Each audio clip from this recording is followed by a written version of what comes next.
Let life be a Buddha reflection. I may not notice it at first, but something in me is quietly holding on.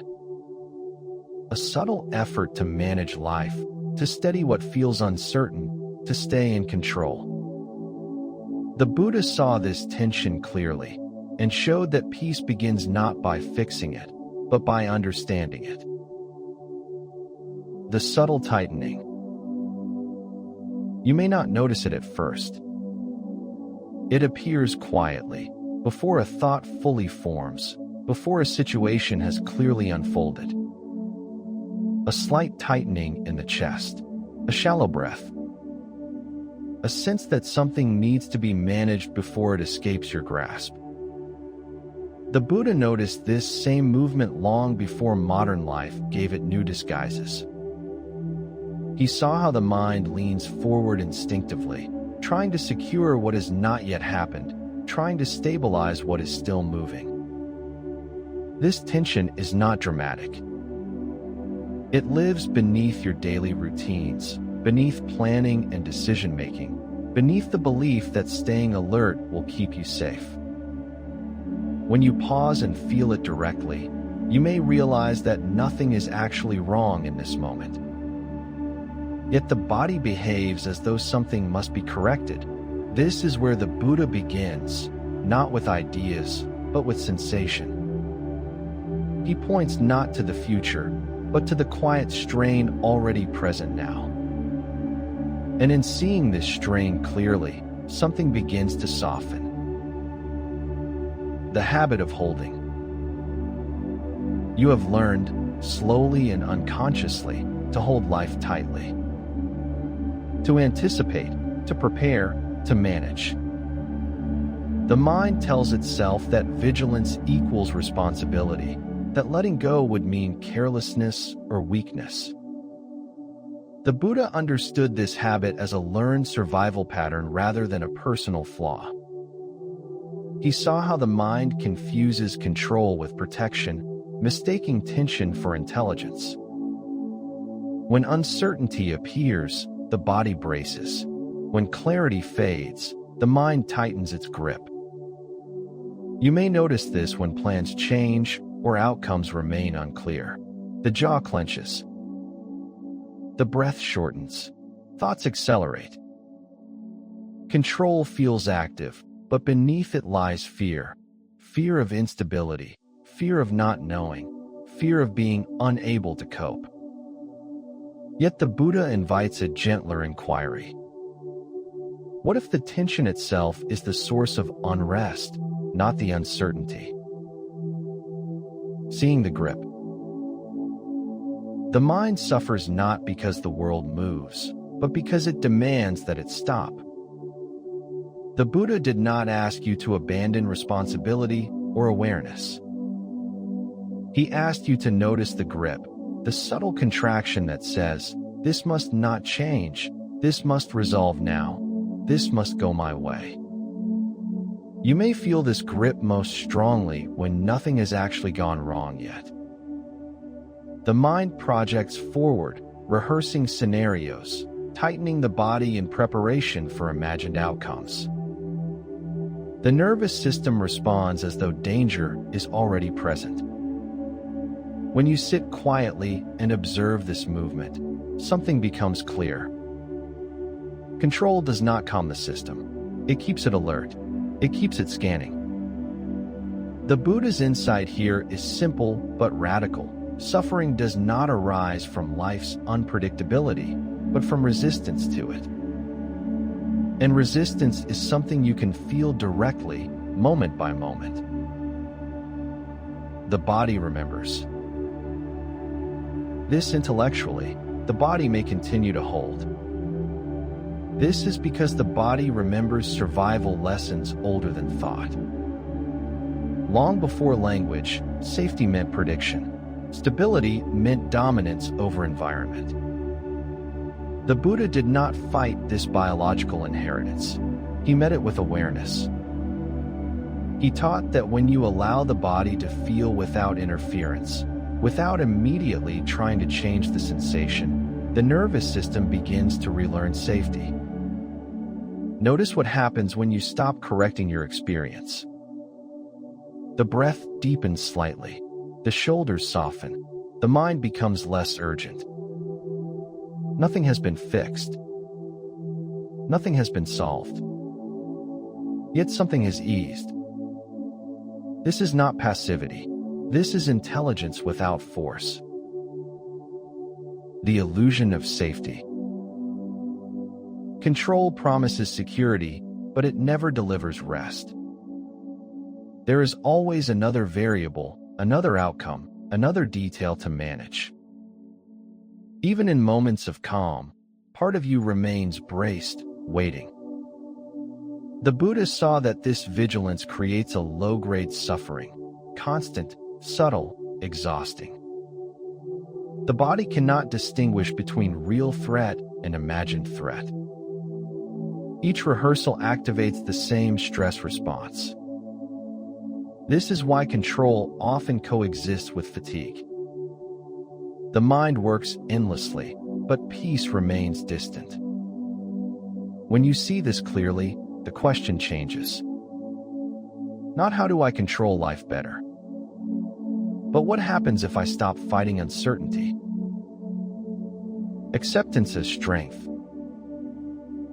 Peace does not come from arranging the world, but from understanding the mind that resists it. Acceptance is often misunderstood.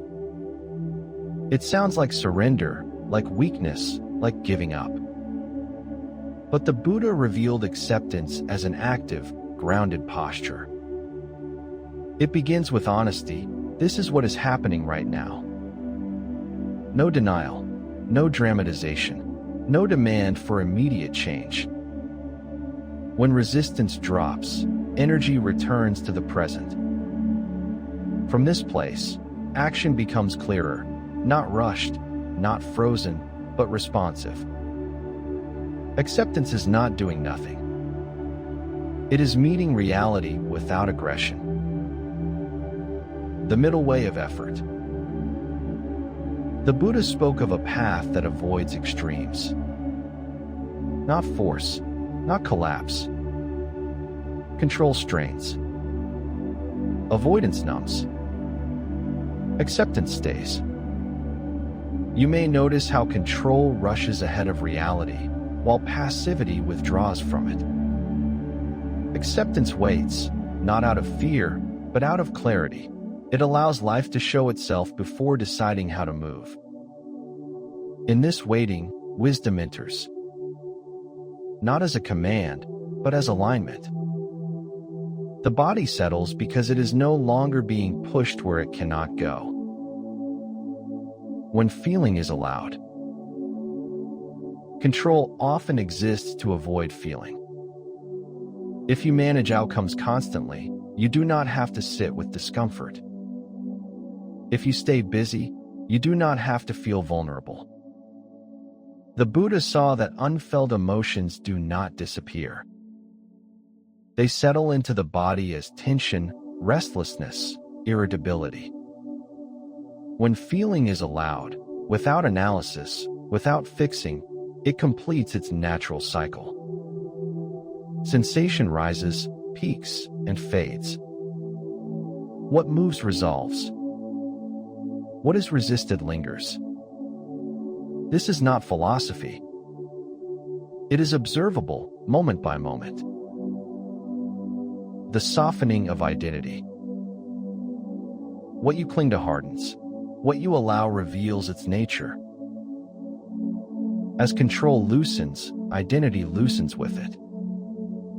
You may notice that much of the tension comes from protecting an image, who you should be, how things should go, how life should look. The Buddha invited a gentler seeing. He pointed out that the self is not a fixed object, but a process, responding, adapting, changing. When you stop defending an imagined version of yourself, flexibility returns. And with flexibility comes resilience. You are not weaker without control. You are more available. Trusting the present. Acceptance brings the mind back from imagined futures into lived experience. The nervous system can regulate here, where breath, sensation, and awareness actually exist. Notice how grounding it feels to stay with what is present rather than what might happen. The mind grows quieter, not because certainty arrives, but because resistance fades. The Buddha taught that peace is not found by securing outcomes, but by trusting awareness to meet whatever arises. This trust grows slowly, through experience rather than belief. The wisdom of waiting. Not everything responds to force. Healing, understanding, clarity, these have their own timing. The Buddha understood waiting not as an action, but as presence without interference. This kind of patience is alive. It listens. It adjusts. When you stop rushing life, life becomes more workable. You act when action is needed. You rest when rest is needed. This rhythm restores balance. Releasing the should. Suffering continues when the mind argues with what has already happened. There is a particular tension created by the phrase how it should have been. The event may be over, but the mind keeps correcting it, replaying alternate versions. The Buddha saw this clearly. He taught that pain is often brief, but resistance extends it indefinitely. The body reacts to imagined corrections as though they are real. When you release should, grief can finally move. Not disappear, but integrate. Facts remain. The fight ends. Space without control.